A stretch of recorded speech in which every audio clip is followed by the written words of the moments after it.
Es un gusto recibirlos. Esperamos que el Señor edifique sus vidas. Nuestra intención, que es la de Dios, creemos, es que nuestros matrimonios maduren, crezcan y cumplan el propósito que Dios diseñó para el matrimonio, para la familia. Entonces yo quiero compartir con ustedes el primer tema. Se titula 70 veces 7 y quiero que me acompañen al Evangelio de Mateo capítulo 18, versículo 21. Mateo 18, 21. Dice así: Entonces se le acercó Pedro a Jesús y le dijo: Señor, ¿cuántas veces perdonaré a mi hermano que peque contra mí? ¿Hasta 7? Jesús le dijo: No te digo hasta 7, sino aún hasta 70 veces 7. El tema del perdón, hermanos, en el matrimonio es uno de los temas fundamentales. No hay la menor duda.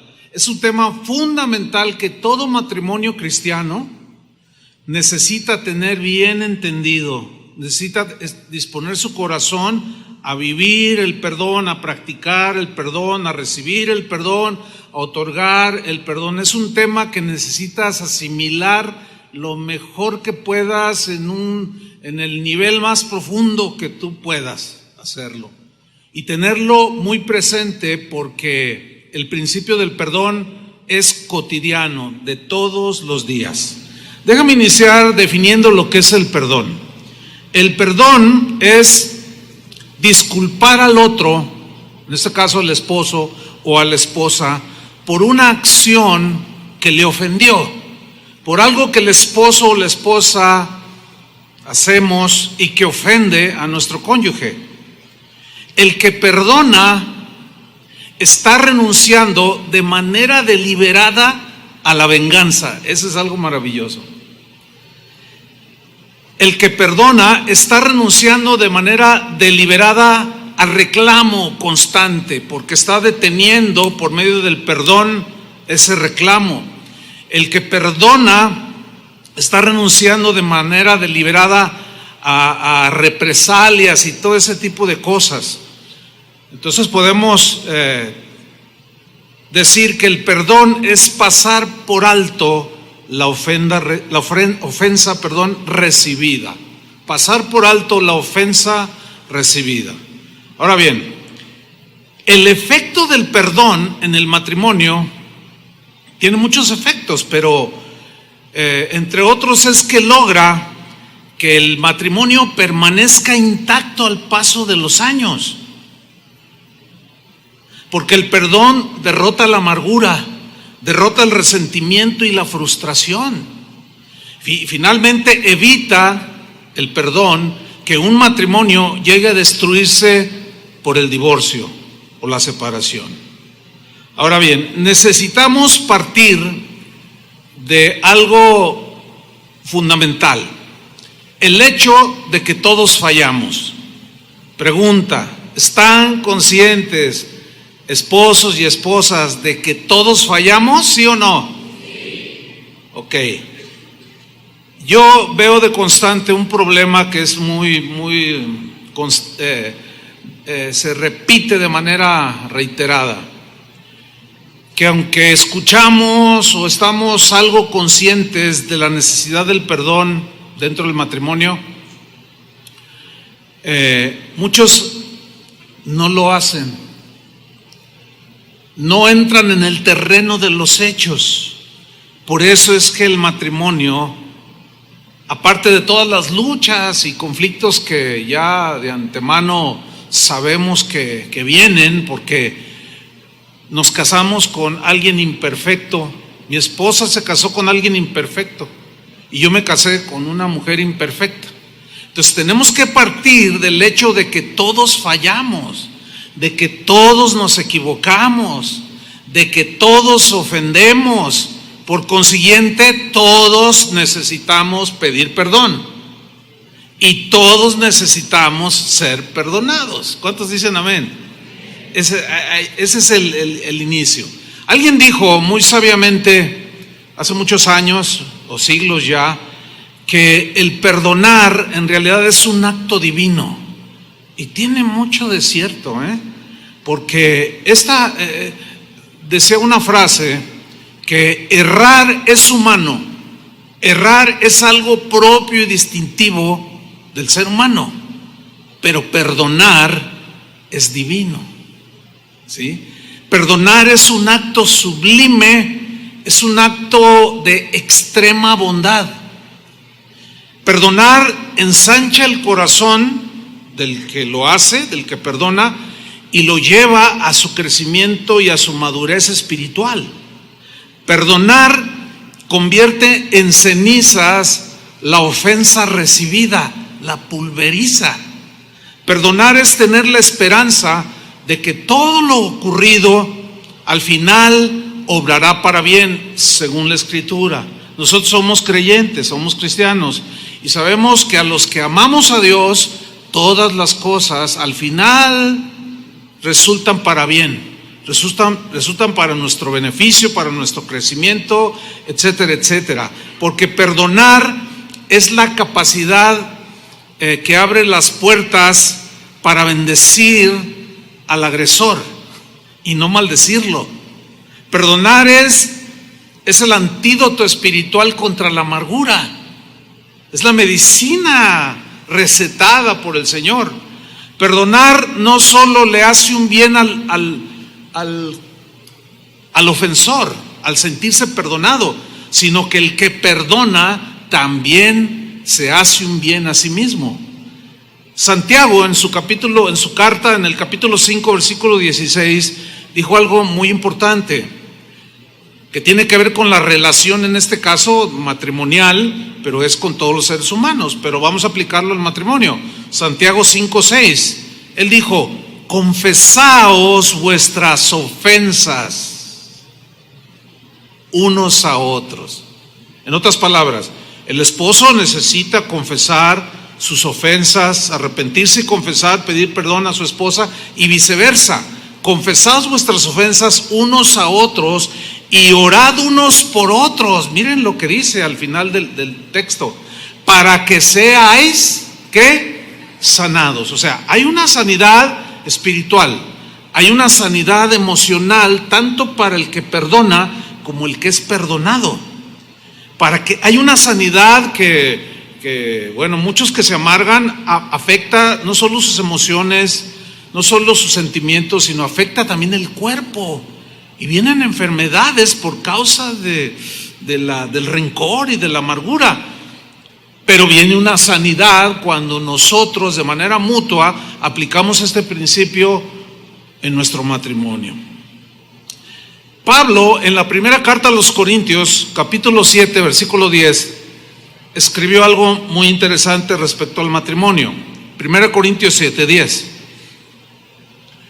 Dijo Pablo: pero los que están unidos en matrimonio, y aquí hay un montón de matrimonios ahora, pero los que están unidos en matrimonio, dice, mando no yo, no es algo mío, sino manda el Señor.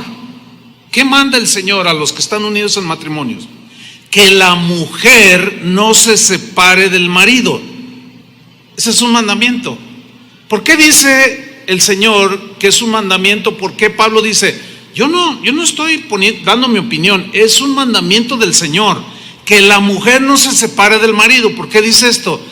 Porque es obvio que está implícito que hay problemas. Se debe de entender que hay problemas en el matrimonio. Debemos entender que al ser imperfectos cometemos todo tipo de errores. Entonces Pablo dice dice el Señor que la mujer no se separe del marido. Pero luego hay una, ¿cómo le llamaré? Pues así entre paréntesis, como un espacio, dadas las circunstancias a veces de problemas tan complejos que hay en el matrimonio, que dice Pablo en el versículo 11, y si se separa, porque hay veces que hay cada cosa que sucede en los matrimonios, Y yo creo que ustedes me entienden, no tengo que poner muchos ejemplos. Conocemos un montón de familias o de matrimonios. Por lo menos uno de nosotros, por lo menos cada uno de nosotros tiene en su familia por lo menos un divorcio, otros 2 o 3. Y si ustedes analizamos de manera así, muy observando, muy con mucho aplomo, nos damos cuenta de por qué se llegó al grado de tener que haberse divorciado. Entonces Pablo dice, miren, el Señor manda que la mujer no se separe del marido, y si se separa, es como una concesión que el Señor da, porque a veces hay cosas muy, muy difíciles que suceden. Hay cosas muy, muy vergonzosas que suelen suceder en un matrimonio. Y a veces son cosas que desgraciadamente no hay otra salida más que el divorcio. ¿Sí? Por ejemplo, el caso de algún varón que viola a una de sus hijas. O sea, eso ya son palabras mayores. Ahora, aún así, la esposa debe de otorgarle el perdón si éste se arrepiente, aunque está en su legítimo derecho de separarse. No es la voluntad de Dios, pero hay casos muy extremos y hay peores que el que yo acabo de mencionar. Entonces, por eso es que Pablo en el versículo 11 dice, y si se separa. Aquí el verbo separar en el griego habla de poner un espacio entre dos, habla de alejarse, de irse, o sea, de separarse del esposo o de la esposa. Pablo, siguiendo el mandamiento del Señor, sigue diciendo, y si se separa, quédese sin casar. ¿Por qué quédese sin casar? Porque el Señor siempre da oportunidad de que el ofensor, aunque haya cometido lo más terrible, Dios puede transformarlo. ¿Cuántos creen eso? Debemos de creerlo. No debemos de cerrar el corazón ni nuestro entendimiento para decir, no, él ya no tiene remedio o ella ya no tiene remedio. No, porque para Dios todo es posible. ¿Sí? Y Él es capaz de convertir al hombre más áspero, más déspota, más maltratador, en un hombre que llega a amar y respetar a su esposa. Por eso Pablo dice, y si se separa, quédese sin casar, o, dice, reconcíliese con su marido. Aquí el verbo reconciliarse tiene la idea de componer, arreglar una diferencia. Y para eso se necesita dialogar. Y para llegar a un acuerdo y borrar todo eso se necesita el perdón. Y luego dice, y que el marido no abandone a su mujer.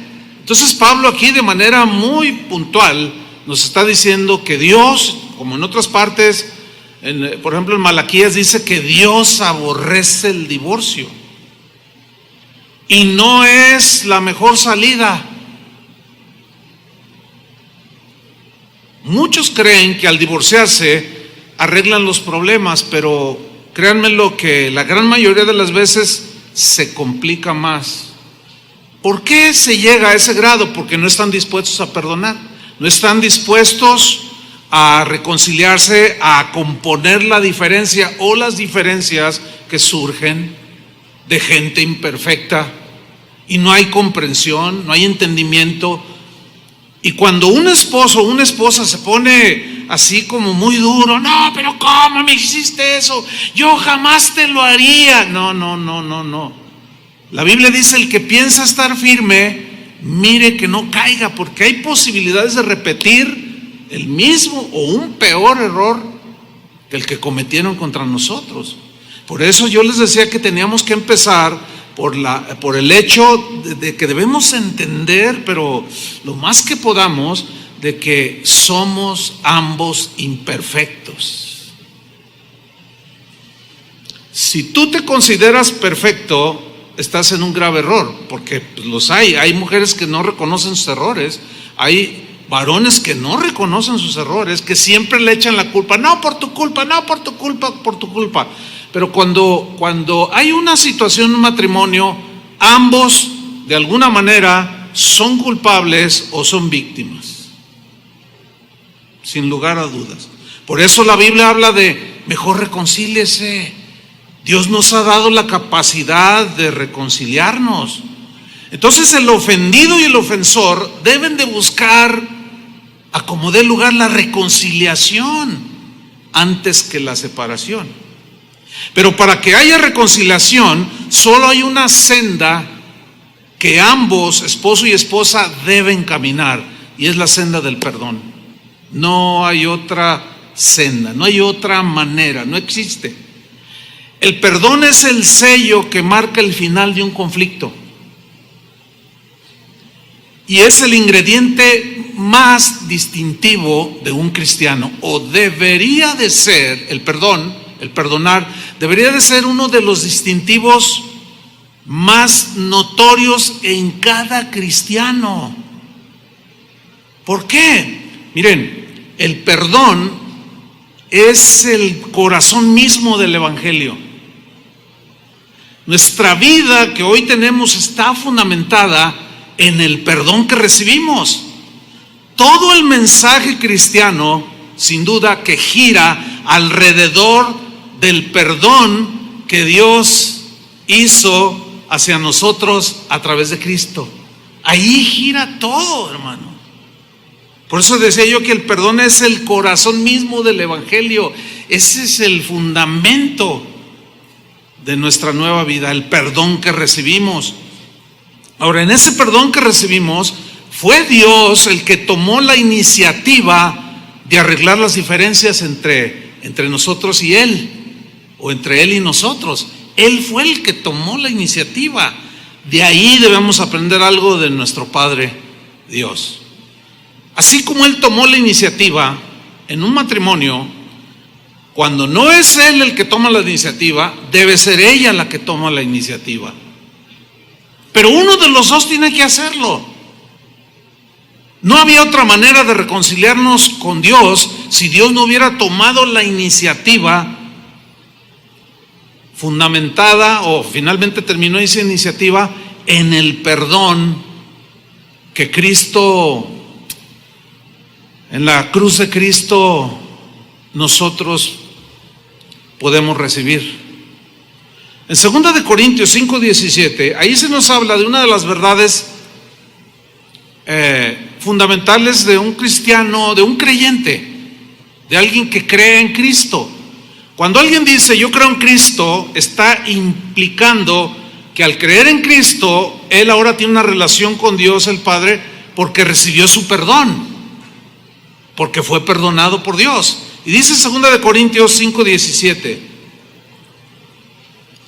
de modo que si alguno está en Cristo, ¿cuántos están en Cristo?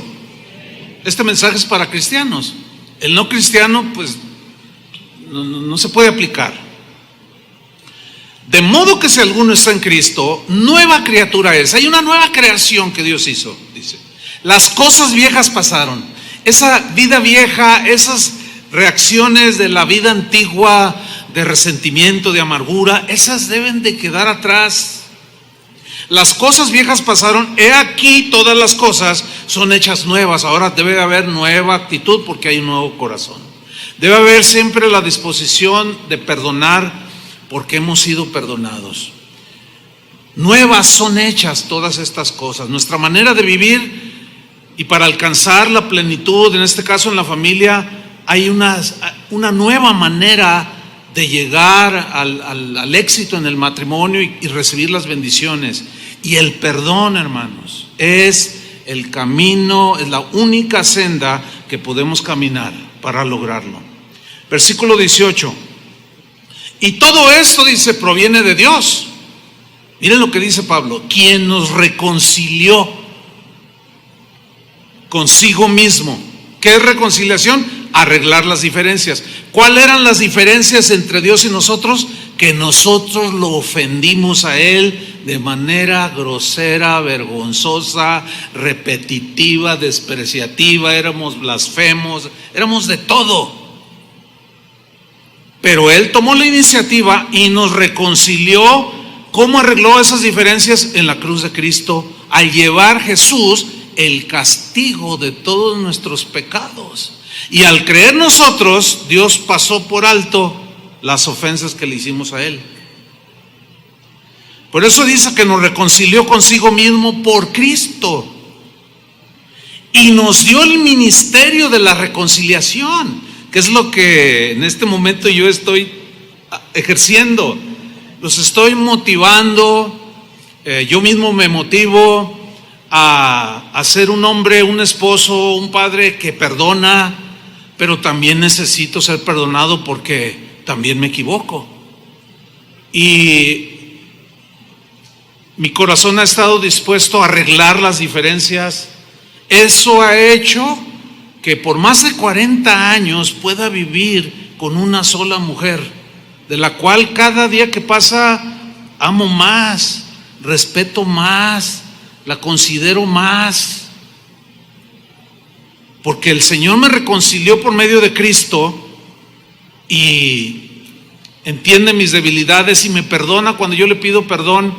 Y de esa misma manera, al buscar la reconciliación, yo perdono las ofensas de mi esposa y ella perdona mis ofensas. Y eso es lo que nos ha mantenido unidos hasta que la muerte nos separe. Primero Dios. ¿Cuántos dicen amén?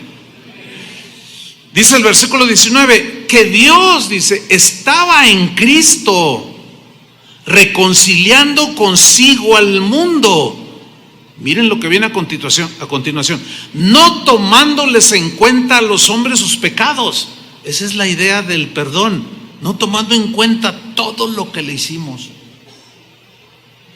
Y nos encargó a nosotros la palabra de la reconciliación. Por eso es que ahora, como hijos de Dios, debemos de hacer lo mismo que Dios hizo con nosotros. Pablo nos lo explica de una manera muy, muy extraordinaria en la carta a los Colosenses, en el capítulo 3, versículo 12. Pablo escribió lo siguiente como una instrucción para todos los cristianos en nuestra relación con los cristianos y con los no cristianos, pero en este caso lo vamos a aplicar al matrimonio. Dice Pablo en Colosenses 3:12: vestíos pues como escogidos de Dios. Esta frase de vestirse, o este verbo vestirse, habla, la idea es la de tener un ropaje que sea el nuevo, que viste a la nueva criatura. Dice, vestíos pues como escogidos de Dios, o como gente que ha sido reconciliada con Dios. Vístanse con esas vestiduras de una nueva criatura. Y lo dice, santos y amados, de entrañable misericordia, que aquí tiene la idea de una profunda compasión. Aquí es hacia el otro, hacia los errores y ofensas que los demás cometen contra mí o cometen contra ti. Necesitamos vestirnos de entrañable misericordia. Entrañable habla de las entrañas, de algo profundo, y habla de una profunda compasión, como la que el Señor tuvo conmigo, como la compasión que el Señor tuvo contigo. Y luego sigue añadiendo, de benignidad, habla de profunda bondad, de humildad. La humildad, hermanos, es una actitud de disposición para arreglar los problemas. El orgulloso no llega muy lejos. Por eso en otra parte dice, despójense del orgullo, porque Dios resiste a los soberbios, pero le da gracia y favor y ayuda a los que son humildes de corazón. Por eso Pablo dice, vístanse de humildad, pero aquí tiene la idea de una actitud dispuesta a arreglar los problemas, en este caso del matrimonio, los problemas que surgen entre ambos. Y luego añade, de mansedumbre. Aquí la mansedumbre tiene que ver con gentileza, con respeto, con cortesía, ¿sí? De paciencia. Aquí la paciencia tiene la idea de aguantar de manera extrema las debilidades de tu esposa, de tu esposo. ¿Se acuerdan cuando estaban delante del ministro ahí en el altar, ahí donde se casaron? Cuando el ministro te dijo, te comprometes a estar con ella en la enfermedad, en la salud, en la pobreza y en la riqueza, y todos dijimos que sí, sí o no. Pues no te rajes, Jalisco. ¿Cómo que siempre no? No, hay que ser hombres de palabra y mujeres de palabra también. Si algo Dios reprocha de un ser humano es el doblez. No podemos decir ahorita que sí y después que no. Claro, a veces los problemas nos hacen decir cosas, no, ¿por qué me casé con ella? ¿Por qué me casé con él? Ya no lo soporto. Pero así como estamos hablando del orden de Dios en la serie que ha sido tan, a mí me ha bendecido un montón, como no tienen una idea esa serie, al estudiar todo lo que les he compartido y nos han compartido, y nos hemos dado cuenta que todos estamos en desorden y que nosotros mismos somos los que tenemos que poner toda nuestra voluntad, nuestro empeño en meternos en el orden. Y el perdón, hermanos, trae un orden extraordinario en el matrimonio, sin duda. No hay excusa alguna de ningún esposo, de ninguna esposa que diga, es que lo que él me hizo es imperdonable. No. Porque todo lo que nosotros hicimos fue perdonado, ¿sí o no? Imagínate que el Señor nos dijera, no, es imperdonable lo que hiciste. Él no dice así. Él abre su corazón, ensancha su corazón.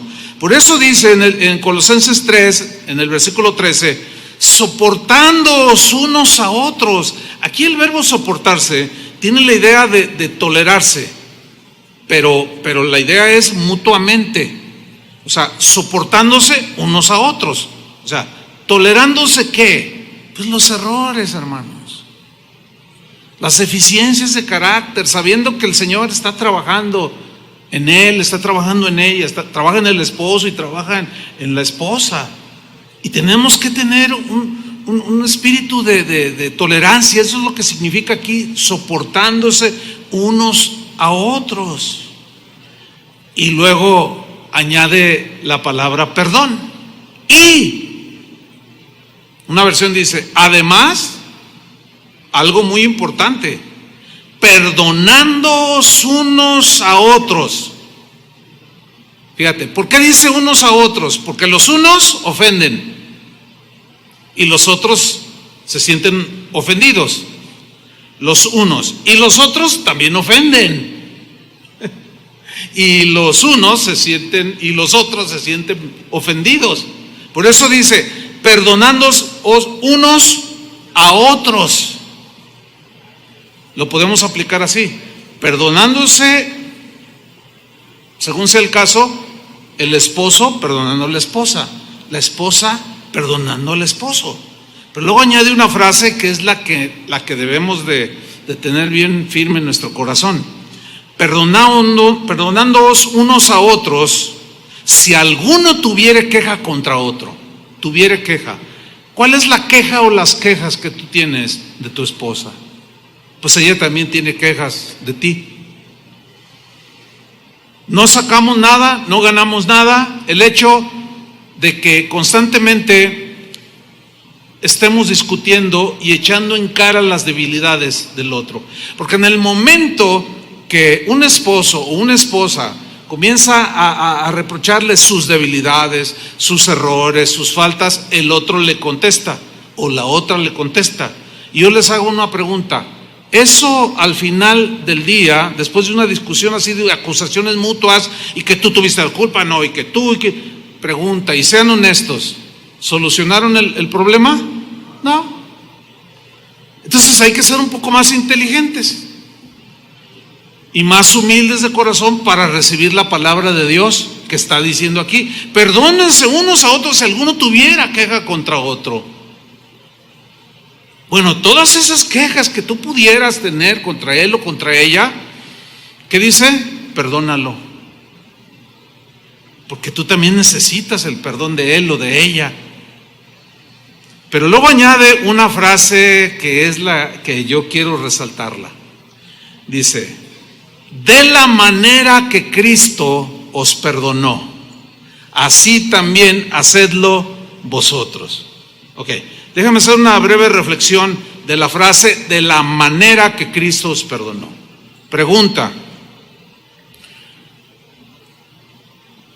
¿ofendiste al Señor en tu vida pasada y aún en tu vida presente? ¿Sí o no? Díganlo así con convicción y con certeza. Claro que sí. Ok. ¿Nos perdonó el Señor, sí o no? Muy bien. Ahora, ¿merecías el perdón? No, nadie merecía el perdón. Pero la Biblia dice que Él por su gracia nos perdonó. Ahora, ¿qué es gracia? La gracia es un favor que Dios otorga al ser humano de manera inmerecida. Eso es gracia. O sea, no nos merecemos el perdón, lo que merecemos es la condenación y achicharrarnos en el infierno. Eso es lo que merecemos. Un día bromeaba en una reunión de pastores cuando el que estaba presidiendo dijo, bueno, yo estaba con otros pastores y bromeé allí porque el pastor que estaba, pues éramos puros amigos, ¿no? Pero era un buen número y estaba él haciendo la presentación. Dijo, ¿hay algún pastor que venga por primera vez? Vamos a darle vamos a recibirlo como se merecen. Entonces yo volteé con un pastor, merecemos ser recibidos a pedradas. Porque ¿qué merecemos? A ver, ¿alguien es digno de merecer algo? No. Ahora, no merecíamos nada, merecíamos el infierno. Sin embargo, y a pesar de nuestros errores, a pesar de nuestro carácter tan horrible que nos cargamos, a pesar de los pensamientos tan torcidos, a pesar de tantas ofensas que le hicimos a Él, de tantos maltratos que le hicimos al prójimo, de tantas travesuras que le hicimos. Yo me acuerdo de una vecina, cuando yo era un niño que ya tenía conciencia, le hice algunas travesuras, pero ya me arrepentí. ¿Y saben qué? El Señor me perdonó. De la manera que Cristo nos perdonó. ¿Merecíamos? No. ¿Cómo nos perdonó? Por gracia, de manera inmerecida. Bueno, cuando dice aquí, y perdonándoos unos a otros, si alguno tuviera queja contra otro, de la manera que Cristo os perdonó, así también hacedlo vosotros. Pregunta: tú, varón, que te estás súper ofendido con tu esposa, que hasta ya has pensado, no, Señor, tú sabes que yo ya no aguanto, ya no puedo, no tolero, no aguanto, qué sé yo. ¿Cómo te perdona a ti? Por gracia. ¿Cómo debes de perdonar a tu esposa o a tu esposo? Por gracia. Pero no lo merece, tampoco tú. Entonces, porque aquel que no es capaz de otorgar el perdón que recibió como el que recibió de Dios, está diciendo que él nunca se equivoca. Y ese es un error que te puede llevar a la condenación eterna. Entonces no hay excusa. De la misma manera que Cristo nos perdonó de manera inmerecida, pues no se merece que yo la perdone a ella, o no se merece que yo lo perdone a él, no se lo merece. Pero como tú tampoco te lo merecías y Dios te otorgó el perdón, de esa misma manera tú debes de perdonar a tu esposo. De esa misma manera tú debes de perdonar a tu esposa. Yo sé que algunos están pensando, no puedo, no puedo. Pero esa respuesta o esa afirmación la vamos a refutar más adelante, eso de que si puedo o no puedo. Ahora bien, en esto que Pablo escribe acerca del perdón, notamos que tiene dos direcciones. La primera dirección es que Dios nos perdonó en Cristo. Vino de arriba el perdón, por gracia nos reconcilió. Entonces vino de Dios hacia nosotros, vino del cielo el perdón. Y la segunda dirección, que una vez que recibimos el perdón, es que el perdonado o los que hemos sido perdonados en Cristo debemos de perdonar a nuestro prójimo, en este caso a la esposa, el esposo, el hijo, el tío, el abuelo, el vecino, qué sé yo. Recibimos el perdón de manera inmerecida y nosotros debemos de perdonar aunque aquel no se lo merezca. ¿Sí? Hay una enseñanza de Jesús en una de sus parábolas. Es una parábola el texto que leímos al principio, de 70 veces 7, el contexto de esa parábola es precisamente lo que leímos en los 2 primeros versículos, al inicio.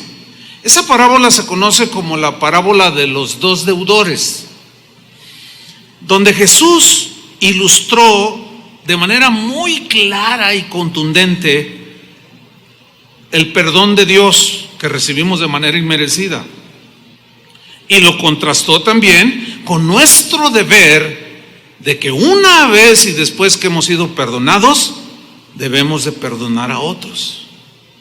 Síganme con mucha atención.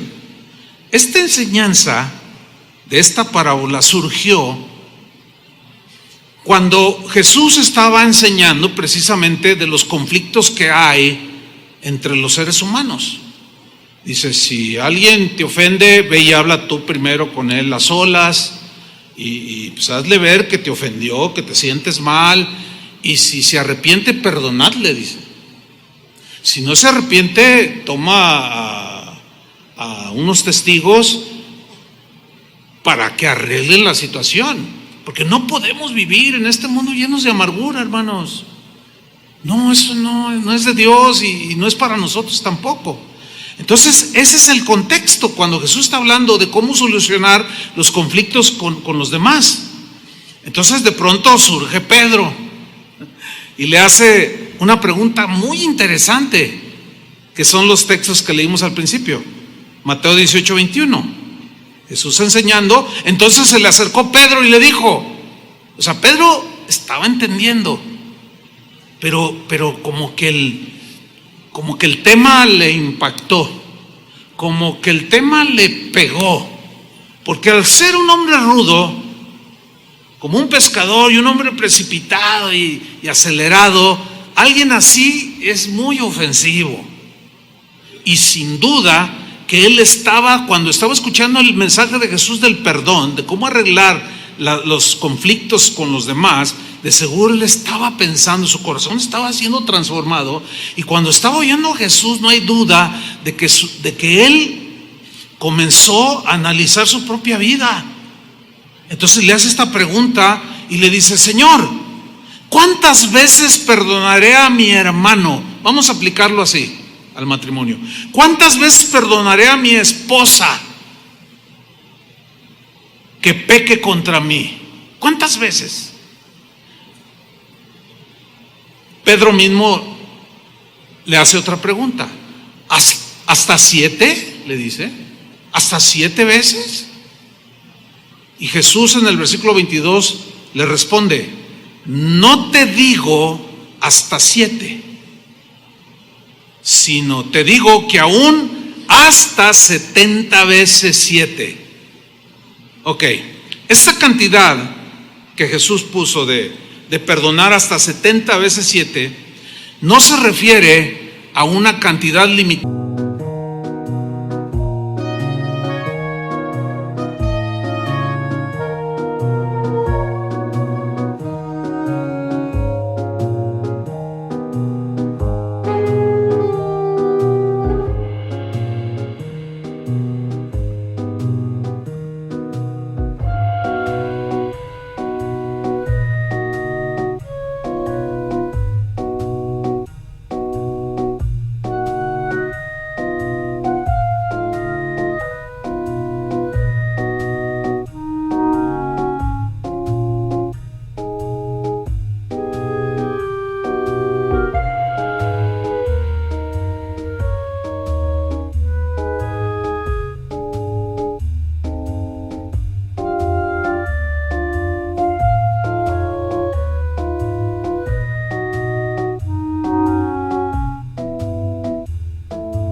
elevada que serían 490 veces. No.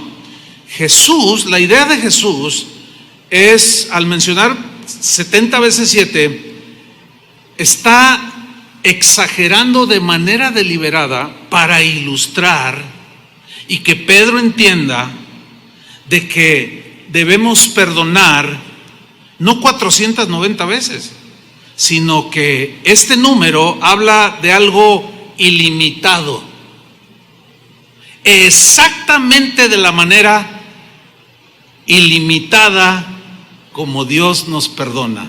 Porque sin duda que en nuestra vida cristiana ya rebasamos los 490 veces, ¿sí o no? Algunos llevamos 10,000. Entonces, si fuera una cantidad limitada, estaríamos fritos. Ya no habría esperanza para nosotros. Por consiguiente, debemos entender que Jesús está hablando de una cantidad ilimitada de perdonar, exactamente como Dios lo hace con nosotros de forma ilimitada. Es decir, que cuando alguien necesita el perdón, en este caso el esposo o la esposa, y lo pide con sinceridad y arrepentimiento, el perdón nunca debe ser negado. ¿Por qué? Porque cuando nosotros ofendemos a Dios y en arrepentimiento y con sinceridad vamos con Él, siempre hemos recibido perdón, ¿sí o no? Si confesamos nuestros pecados, Él es fiel y justo para perdonarnos y limpiarnos de toda maldad, de manera ilimitada, sabedor, entendedor que somos gente tan imperfecta, tan llena de errores, que necesitamos constantemente ser perdonados. Es cuando entonces Jesús en el versículo 23 pone una parábola. Una parábola es un ejemplo imaginario, pero que ilustra una verdad. Que en algunas frases que utiliza de la parábola hay representaciones. Habla, por ejemplo, de un hombre bueno que perdonó a uno que debía una deuda, que ahorita vamos a leer, y le perdonó una deuda que era impagable, ¿sí? Entonces empieza narrando esta parábola para hacerle entender a sus discípulos esto que es tan importante para la vida cristiana y matrimonial, el perdonarnos mutuamente.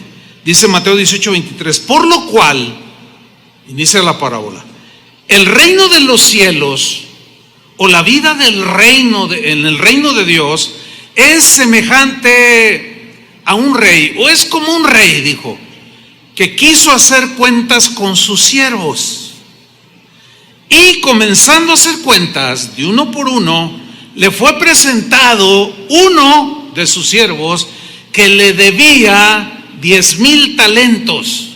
10,000 talentos. Ok. Un talento en la Biblia tenía el equivalente aproximado a 35 kilogramos, ya sea de oro o de plata.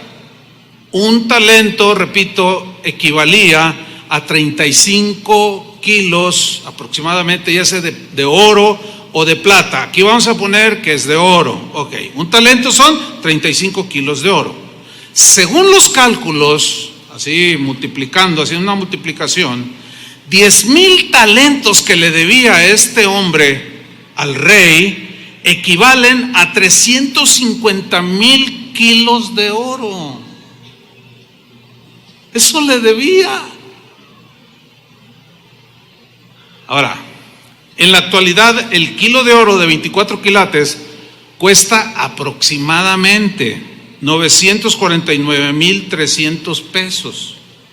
Cada kilo de oro de 24 quilates. Eso equivale a la siguiente cifra en la actualidad: 332,279 millones con 500,000 pesos. Ahora, ¿cómo es esa deuda? Totalmente impagable, ¿sí o no? ¿Quién puede pagar semejante deuda?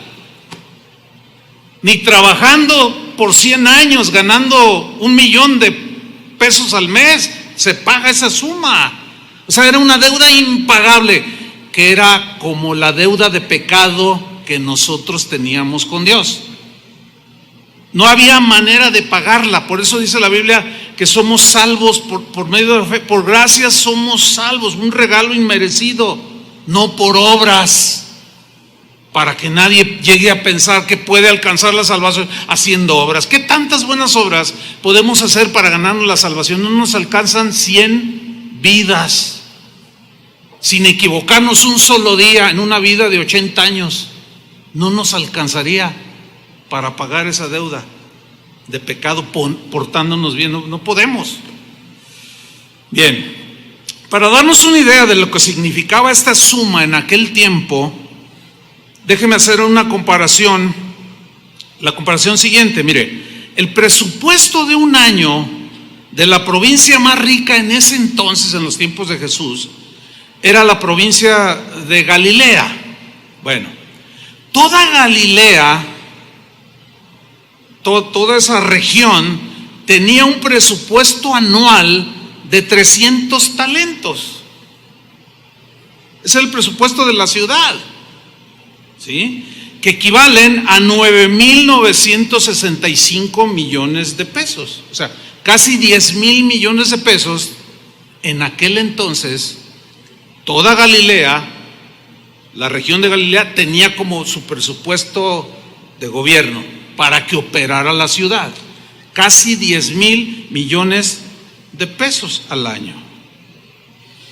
Ahora, la deuda de 10,000 talentos que este hombre le debía al rey superaba el gasto de Galilea por más de 35 años. Es algo que rebasa totalmente nuestra capacidad de asimilar de qué tamaño es la deuda. Pero lo podemos sintetizar de esta manera: era una deuda totalmente impagable. No había manera de pagar. Repito, ni viviendo 100 vidas de 90 años, ganando 1,000,000 de pesos al mes, se podría pagar esa cantidad. Imposible. Ok. ¿Qué sucede? Versículo 25. A o sea, este siervo de este rey, el rey representa a Dios aquí, es obvio. A como no pudo pagar, ordenó su señor venderle como esclavo. ¿Qué tanto le podían dar por un esclavo? Pero así Jesús lo enseñó. Y venderle y a su mujer e hijos y todo lo que tenía para que se le pagase la deuda. Parece un poco así como muy despiadado esto, ¿no? Que lo vendan como esclavo a su esposa y a sus hijos para que me pague la deuda. Yo quiero que me paguen la deuda, dijo este rey de la parábola. Pero luego viene una reacción en aquel siervo que tenía esta deuda impagable. Y dice en el versículo 26, entonces aquel siervo postrado, la palabra postrado aquí significa totalmente desarmado, desmadejado. La idea de postrado aquí es tirado en el piso. Así, literal, totalmente desmadejado, postrado, le suplicaba al rey. Ahora, ¿qué le suplicaba? Mira lo que le decía: Señor. Y aquí Señor, pues ya es más claro Jesús, que es Dios, ¿no? Señor, dice, ten paciencia conmigo y yo te lo pagaré todo. ¿Cuántos saben que cuando estamos desesperados decimos cosas que no podemos ni cumplir? Cuando hacemos una regazón de esas feas, que ya no hayas cómo recuperar a tu esposa, le prometo, ahora sí te bajo la luna. No, tranquilo, nunca se la vas a poder bajar. Ella se la cree porque pues así son las señoras. Se creen mucho de lo que nosotros les decimos. Pero no. Fíjate, el hombre le dice, ten paciencia conmigo. Ahora, traten de ver la actitud del rey que lo estaba viendo, que estaba tirado en el suelo, pidiendo paciencia, porque él decía, yo te lo voy a pagar. Y aquel rey mirándolo con misericordia, como dice más abajo en el siguiente versículo, como viéndolo así, diciendo, pobre tipo, pobre hombre, ni viviendo 100 vidas de 90 años, ganando 1,000,000 de pesos al mes, me puede pagar. ¿Cómo? Pobre hombre, está totalmente desesperado. Este hombre para salir de esa condición necesita algo sumamente extraordinario que suceda en su vida. Versículo 27. El señor de aquel siervo, movido a misericordia, porque lo vio como estaba, se dio cuenta que no podía pagarle la deuda, y eso movió su corazón. Ese es el corazón de Dios. Dios es sumamente misericordioso. ¿Cuántos le dan gracias? Nos salvó no por obras de justicia que nosotros hubiéramos hecho, sino por su misericordia, dice la Biblia.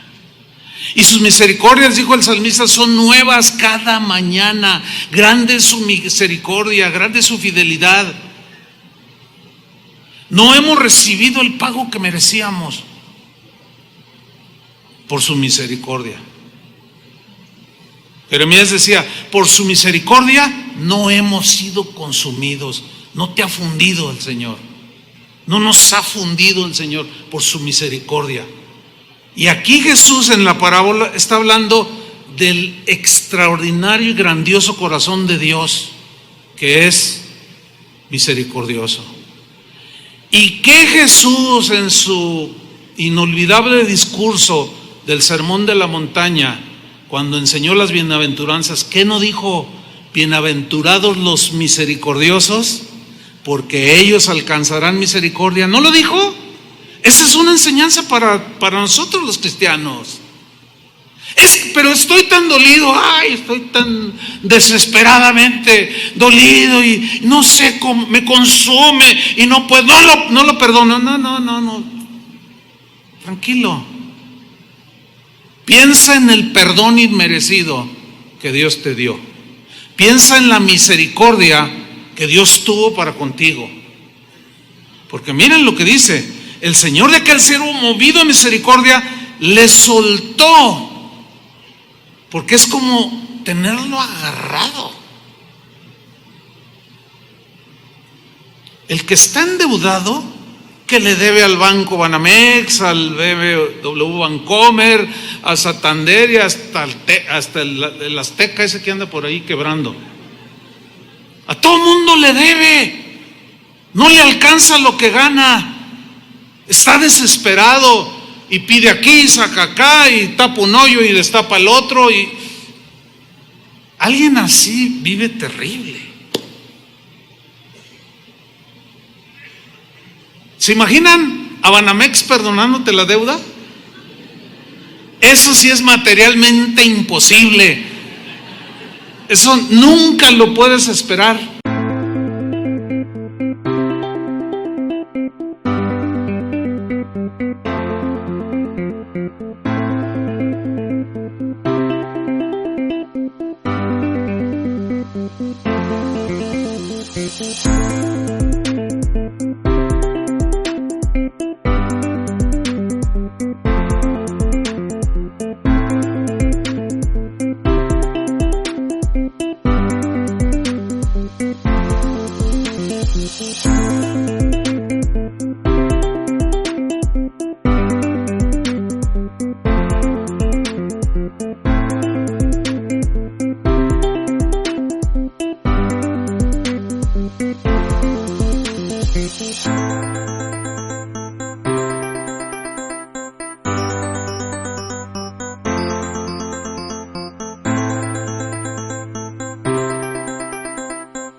porque no va a suceder.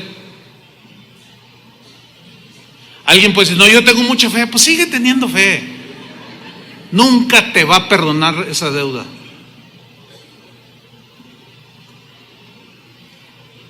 Pero aquel rey, movido a misericordia, le soltó, y aquí viene el punto, y le perdonó la deuda. No puede ser. No puede ser. Le perdonó la deuda. Lo impagable se lo perdonó.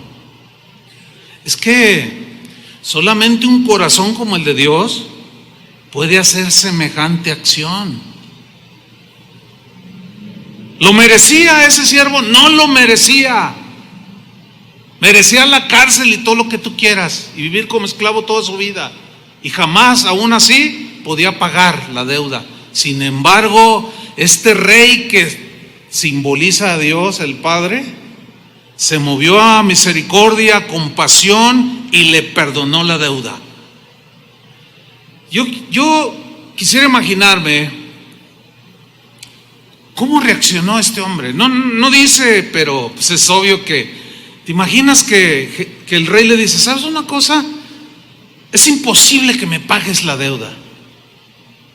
Ni viviendo decenas de vidas en esta tierra me vas a poder pagar. Estás en la miseria, estás en la bancarrota, mereces la cárcel, mereces todo, pero ¿sabes una cosa? Te voy a perdonar la deuda. Wow. Yo recuerdo cuando empezaba a escuchar el Evangelio, mis pecados eran un montón, quizá más que todos los de ustedes.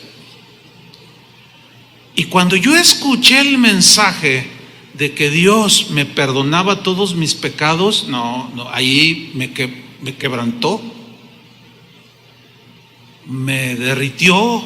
O sea, era algo tan fuerte en mi alma, en mi espíritu, que me rendía al Señor y recibí su perdón de manera inmerecida, porque no lo merecía. De ahí a este día, ya son más de 40 y pico de años, no hay día que no le doy gracias, créamelo, siempre. Señor, gracias, me perdonaste, hijo. O sea, es inolvidable. No se me puede olvidar. Sería un ingrato olvidar el perdón que yo recibí de parte del Señor. Por eso todas esas alabanzas que tienen que ver con me lavaste de mis pecados, me perdonaste, como lo que hemos cantado, siempre. Y a propósito las pongo y las vuelvo a oír y las vuelvo a oír. Mi hijo, que ya tiene 32 años, me dice, ay papá, cuando yo era niño oía esas, hasta me las sé de memoria, y todavía las escuchas. Es que son las que me bendicen, son las que contienen, porque la música cristiana de hoy, ay hermano, ya no sabes si le estás cantando a una mujer, a tu amante o a no sé qué. Tan diluidas, no tienen. Pero no, ese no es el mensaje de hoy. Los perdonamos a todos los que hacen esa música, aunque no merezcan el perdón. ¿Cómo olvidarnos, hermanos, por el amor de Dios? No puede ser tan ingrato para olvidar semejante perdón de Dios, ¿verdad que no? Sin embargo, ¿qué sucedió con el perdonado? No pasó mucho tiempo, inmediatamente, que pronto se le olvidó. Y dice en el versículo 28, pero saliendo aquel siervo, halló a uno de sus consiervos. Ahora ya no era el rey, era uno igual a él, un semejante como él, que le debía 100 denarios. Y haciendo de él, esa palabra haciendo significa que lo agarró violentamente de aquí del cuello de la ropa, así, lo levantó de tal manera que dice, y le ahogaba. A ver, tú me debes 100 denarios, págame. Espérame, es que no me pagas. Y lo agarró y lo levantó 100 pesos con un rencor, con con una misericordia espantosa. Qué rápido se le olvidó el perdón que había recibido de semejante deuda. Y le decía, págame lo que me debes, págame lo que me debes. En el griego habla de algo repetitivo, así como diciendo, págame lo que me debes, pero págame lo que me debes. Tú me debes. No, pero es que mira, es que he tenido problemas. Págame lo que me debes.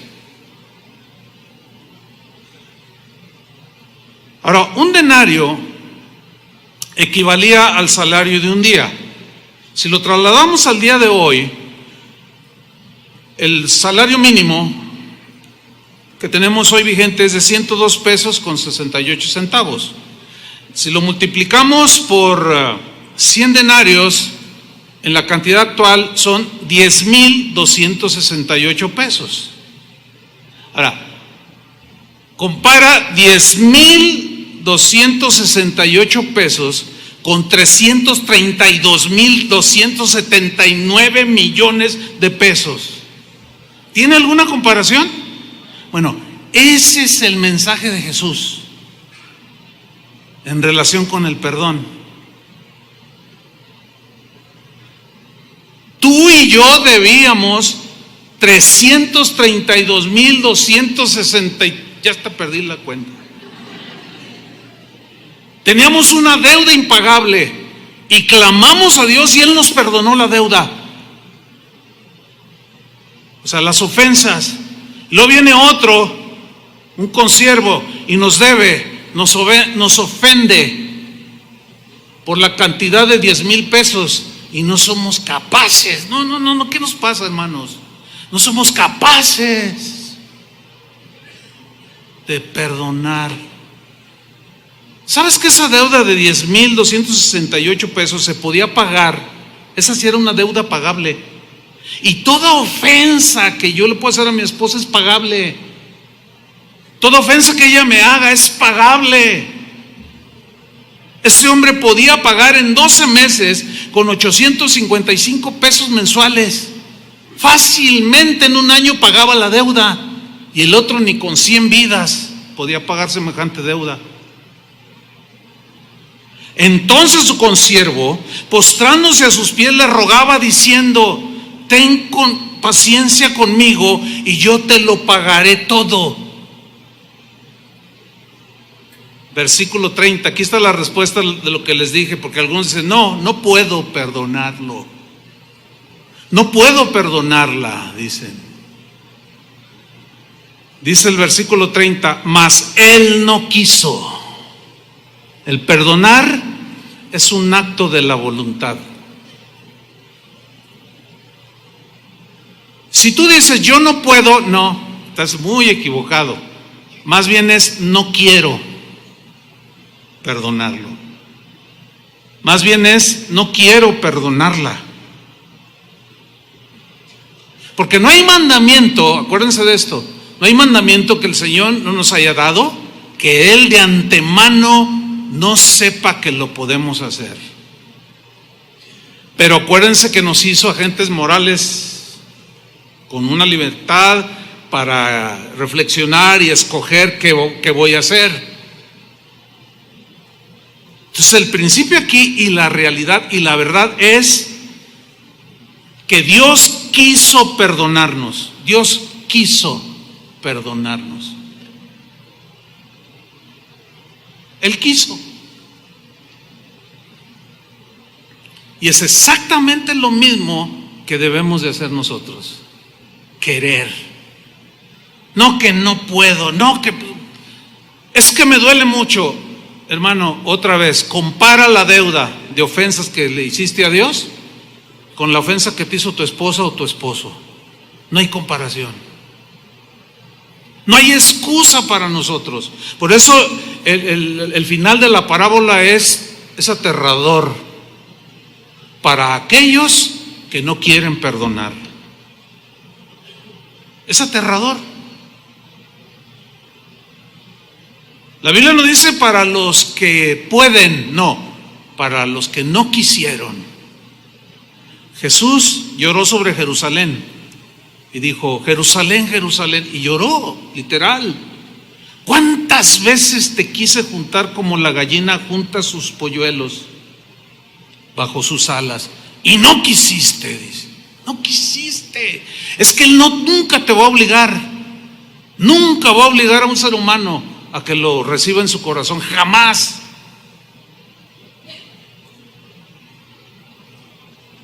Entonces, Él no quiso, dice, sino fue y lo echó en la cárcel hasta que pagase la deuda. Por lo menos 1 año de cárcel. Pero ¿qué sucedió? Versículo 31. Viendo sus consiervos lo que pasaba, miren cómo reaccionaron los demás, que supieron del perdón, de la deuda impagable, se entristecieron mucho. ¿Cuántas tristezas hemos tenido como pastores cuando vemos matrimonios destrozados? Los quieres llevar a la reconciliación, no lo perdonan. Les explicas, es que está muy dolida, no puedo. No quieres perdonar. Y muchos así se quedan sin querer. Se les olvidó el perdón que ellos recibieron. Y eso provoca mucha tristeza. Se entristecieron muchos y fueron y le refirieron a su señor, al rey, todo lo que había pasado. Y vean la reacción del rey que tipifica a Dios. Entonces, llamándole su señor, le dijo: siervo malvado, duro de corazón, ¿dónde tienes la cabeza? En otras palabras, o palabras más, ¿dónde tienes la cabeza? ¿Qué te pasa? ¿Por qué reaccionas de esa manera? Eres un malvado, eres malo. Toda aquella deuda te perdoné, le dice, porque me rogaste. Por eso es que nunca debemos de negar el perdón. Toda aquella deuda te perdoné porque me rogaste. Y miren el 33, ¿no debías tú también tener misericordia de tu consiervo como yo tuve misericordia de ti?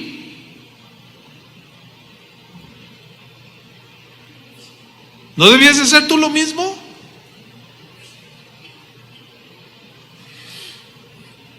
Entonces su señor, enojado, escuchen bien, los que hasta ahorita no han querido perdonar, Dios no está contento contigo, está enojado. Les tengo que decir la verdad. Y muchos por eso oran y le piden y cero, y nada, y todo les sale mal, y lloran, y cero. No pasa nada, porque el Señor está enojado. Entonces su señor enojado le entregó a los verdugos hasta que pagase todo lo que le debía. ¿Cuánto tardaba en pagarle? ¿Cuántas vidas? Esto habla de eternidad, hermanos. Espero estén entendiendo. Yo les dije que el final de la parábola es aterradora para aquellos que no quieren perdonar. Le entregó a los verdugos hasta que pagase todo lo que le debía. Versículo 35.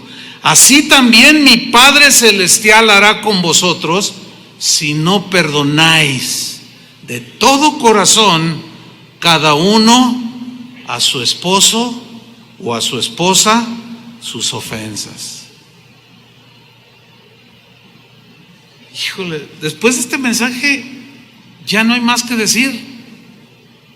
Para aquellos que están mal en su corazón. Espero que en el transcurso del evento tomen la sabia decisión de perdonar. El propósito de este relato de Jesús es mostrarnos que debemos perdonar las ofensas que nos hacen otros, porque Dios nos perdonó muchísimo más. Jesucristo pagó un alto precio con su sangre en la cruz para perdonarnos y regalarnos de manera inmerecida la vida eterna, nunca debemos de olvidarlo, hermanos. Déjenme terminar con una historia que siempre que la primera vez que yo leí esto fue recién convertido. Bueno, yo lo vi en una película. Hay una película, por cierto, de una familia. Ahorita les menciono, pero déjenme narrarles algo breve. Durante la Segunda Guerra Mundial se dio un episodio, entre muchos que hubo, un episodio extraordinario que quedó grabada en la historia, ahora sí que del cristianismo. Todos sabemos que 6 millones de judíos murieron a manos de los nazis, con Adolfo Hitler encabezándolos.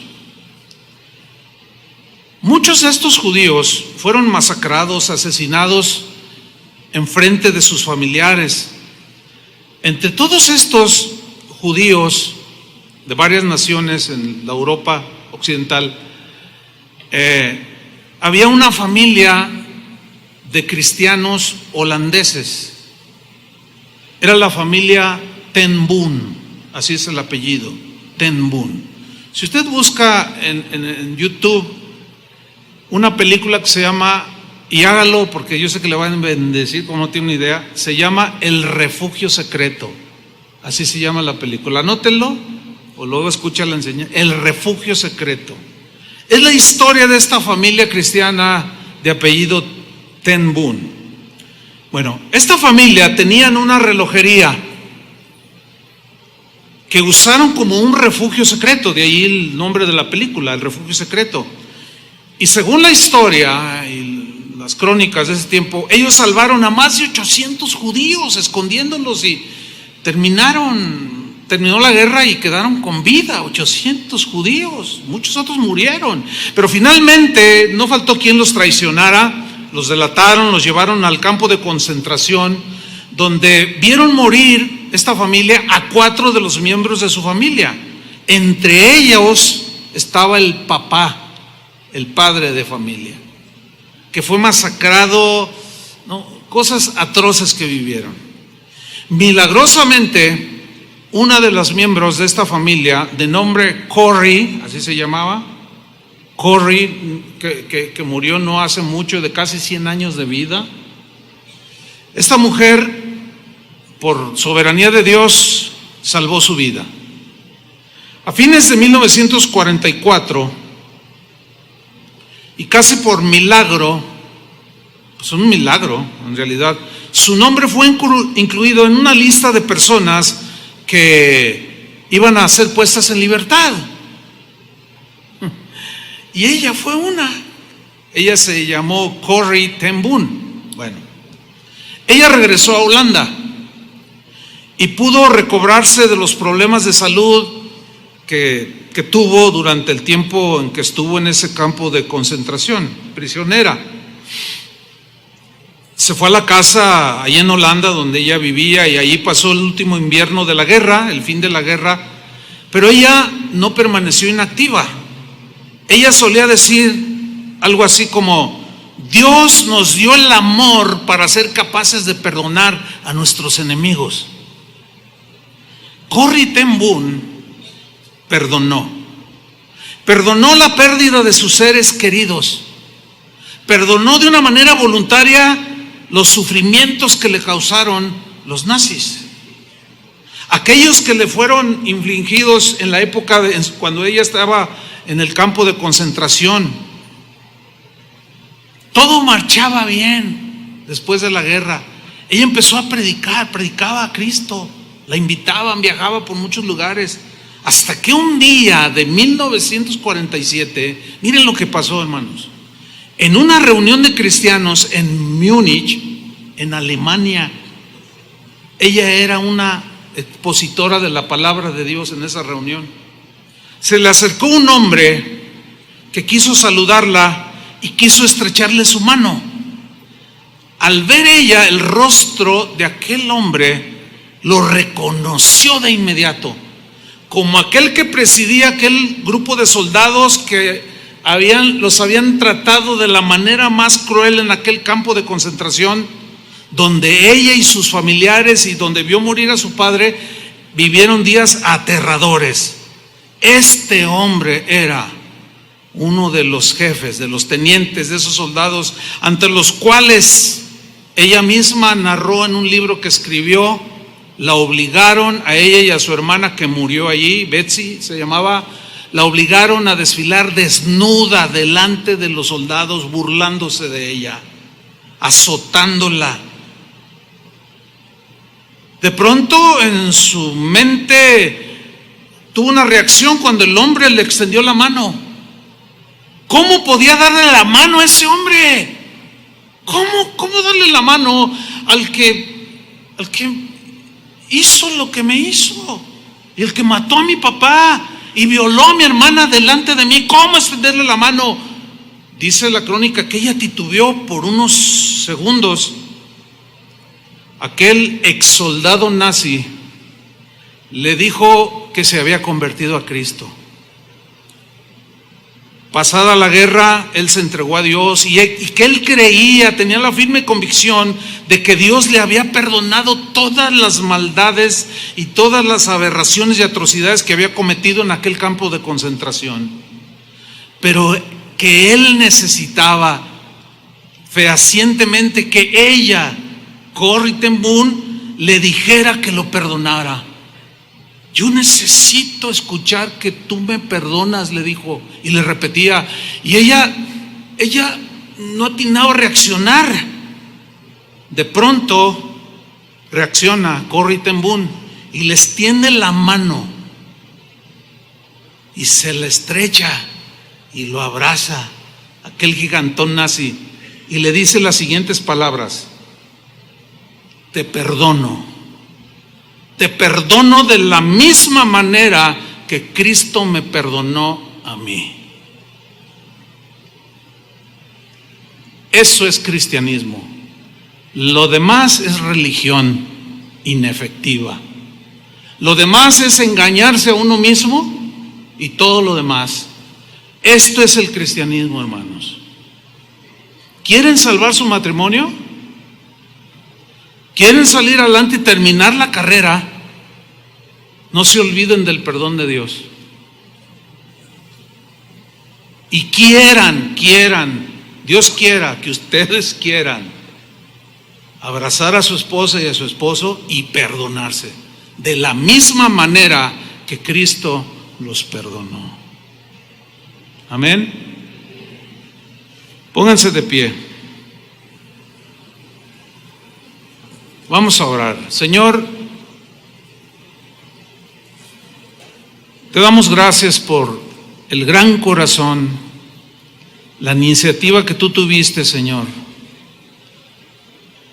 de reconciliarnos contigo. Tú quisiste hacerlo, Señor, y de una manera inmerecida nos extendiste tu mano y nos perdonaste. Y la deuda impagable que teníamos contigo fue borrada de los registros. Ya no hay antecedentes. Somos libres porque hemos sido perdonados. Y hemos experimentado una de las experiencias más extraordinarias que un ser humano puede vivir, que es ser perdonado por Dios. De manera inmerecida, Señor, nos perdonaste la deuda impagable. Pero qué pronto se nos olvida eso y no somos capaces de perdonar 100 denarios, no somos capaces de perdonar ofensas que en ninguna manera se comparan con las ofensas que te hicimos a ti, Señor.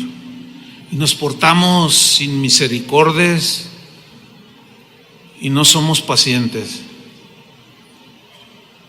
Pero en esta noche, Señor, queremos tomar decisiones porque necesitamos sanar la familia. Ya en este momento depende de cada uno de nosotros. Ayúdanos, Señor. Extiende tu misericordia una vez más. Extiende tu perdón por nuestra falta de perdón una vez más, Señor. Extiéndelo. Y concédenos, Señor, el querer como el hacer. Porque esa es tu voluntad, de extender nosotros el perdón también. Señor, esperamos grandes cosas en estos días, porque los tiempos son cada día más difíciles y muchos se van a quedar en el camino, pero que ninguno de los que está aquí se quede en el camino, Señor. Que al final de los días o cuando tú vengas podamos estar de pie, Señor, o hasta que la muerte nos separe, hasta el último día de nuestra vida. Señor, recibimos tu perdón una vez más de nuestra falta de perdón, pero afirmo mi corazón en esta noche y decido perdonar al varón que me diste como esposo, a la mujer que me diste como esposa. Y en ese desearlo, tú derramas tu gracia y vas a inundar de paz, Señor, las familias, y los hijos lo verán, lo experimentarán. Y muchos dirán: ¿cómo me tardé? Qué duro fui de corazón. Señor, nos ponemos en tus manos, que tu gracia inmerecida se siga derramando en estos días. Abraza a tu esposa, los que vienen con ella, a tu esposo. Dile: Señor, gracias por mi esposo. Y bueno, hoy tendrá tiempo de hablar, mañana, no sé, al rato, y de reconciliarse y de perdonarse. No pueden seguir así. En el nombre de Jesús. Amén. Chava.